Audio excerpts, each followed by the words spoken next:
નમસ્કાર મિત્રો, સ્વાગત છે તમારું અમારી ચેનલમાં। આજે તારીખ 25 ડિસેમ્બર અને નાતાલનો દિવસ। સૌરાષ્ટ્ર ગુજરાતમાં વધઘટ સાથે ઠંડી પડી રહી છે। જો કે ઠંડીનો મોજું છે એ એક ધારું આવી રહ્યું છે સૌરાષ્ટ્ર ગુજરાતમાં તેમજ રાજસ્થાનમાં અને ઉત્તર ભારત સહિત ખાસ કરીને જમ્મુ કાશ્મીર તેમજ શિમલા મનાલીમાં ભારે બરફવર્ષા જોવા મળી છે। છેલ્લા 2 દિવસથી ભારે બરફ પડ્યો છે, તો તેના હિસાબે ફરીથી ઠંડીનું મોજું ઠંડી છે એ સૌરાષ્ટ્ર ગુજરાતમાં આગામી દિવસોમાં વધવાની છે, પણ સાથે સાથે એક માવઠારૂપી મુસીબત પણ જોવા મળશે મિત્રો।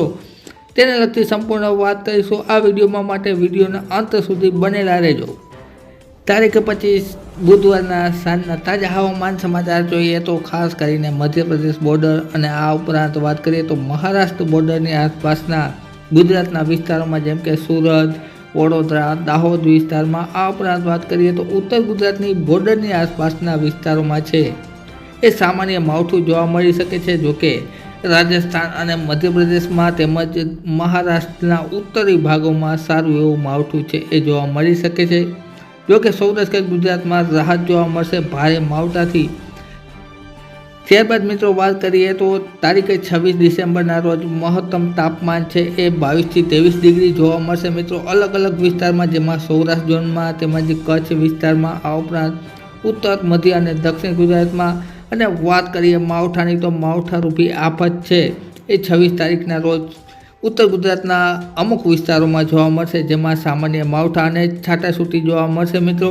ખાસ કરીને પાલનપુર, મહેસાણા તેમજ અમદાવાદ, દાહોદ, છોટાઉદેપુર, થરાદ વિસ્તારમાં તેમજ દાંતા, આ ઉપરાંત વાત કરીએ તો મધ્ય અને દક્ષિણ ગુજરાતના સહિતના વિસ્તારોમાં પણ માવઠારૂપી આફત છે એ સામાન્ય ઝાપટા છે જોવા મળી શકે છે। પવનો અસ્તવ્યસ્ત હોવાને લીધે અસ્થિરતાનો માહોલ પણ સારો એવો જોવા મળશે। બપોરના સમયે સૌરાષ્ટ્રની વાત કરીએ તો જૂનાગઢ તેમજ અમરેલીના વિસ્તારોમાં, આ ઉપરાંત વાત કરીએ તો મોરબી, સુરેન્દ્રનગર, થાન સહિતના વિસ્તારોમાં છે એ હળવા છાટાછૂટી જોવા મળી શકે છે મિત્રો। ત્યારબાદ આપણે સાંજના સમયનું વાતાવરણ જોઈએ તો સાંજના સમયે પણ ખાસ કરીને સૌરાષ્ટ્રમાં જસદણ, બોટાદ, આ ઉપરાંત વાત કરીએ તો ગીર વિસ્તારમાં તેમજ અમરેલીમાં, ગોંડલમાં, જૂનાગઢમાં તેમજ કાલાવડ, રાજકોટ સહિત ચોટીલા વિસ્તારમાં, સુરેન્દ્રનગર, બોટાદ વિસ્તારોમાં છે એ સામાન્ય છાટાછૂટી જોવા મળી શકે છે। માવઠારૂપી અને પવનો છે એ થોડાક ઉત્તર પશ્ચિમના પવનો છે એ જોવા મળી શકે છે મિત્રો। જ્યારે મધ્ય, દક્ષિણ અને ઉત્તર ગુજરાતમાં છે એ સૌરાષ્ટ્ર અને કચ્છ કરતાં છે એ માવઠારૂપી આફત છે એ થોડી વધુ જોવા મળી શકે છે મિત્રો।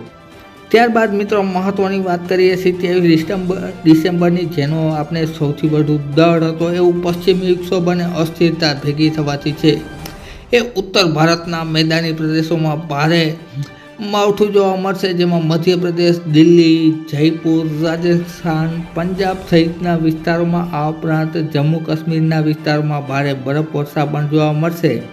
ત્યારે આપણા સૌરાષ્ટ્ર ગુજરાતની વાત કરીએ તો સૌરાષ્ટ્રમાં પણ અમુક વિસ્તારોમાં છે એ સામાન્ય ઝાપટા જોવા મળી શકે છે, જેમાં ભાવનગરથી લઈ અને અમરેલીની દરિયાઈ પટ્ટીના મધ્ય વિસ્તારોમાં તેમજ સાથે સાથે બોટાદ સહિતના વિસ્તારોમાં। ત્યારબાદ વાત કરીએ તો ઉત્તર ગુજરાતમાં છે એ 27 તારીખના રોજ સારું એવું માવઠું જોવા મળી શકે છે, જેમાં પાલનપુર, મહેસાણા, પાટણ, અમદાવાદ, ગાંધીનગર, કલોલ વિસ્તારમાં, આ ઉપરાંત વાત કરીએ તો રાજસ્થાન બોર્ડરની આસપાસના વિસ્તારોમાં પણ માવઠું જોવા મળશે, જેમાં ઝાપટા છે એ જોવા મળી શકે છે મિત્રો।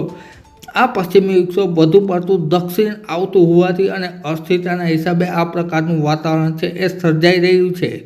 ત્યારબાદ મિત્રો 28 તારીખથી માવઠાથી રાહત જોવા મળશે, ફરીથી ઠંડીનો પારો છે એ નીચે જશે એટલે ઠંડીમાં વધારો થવાનો છે।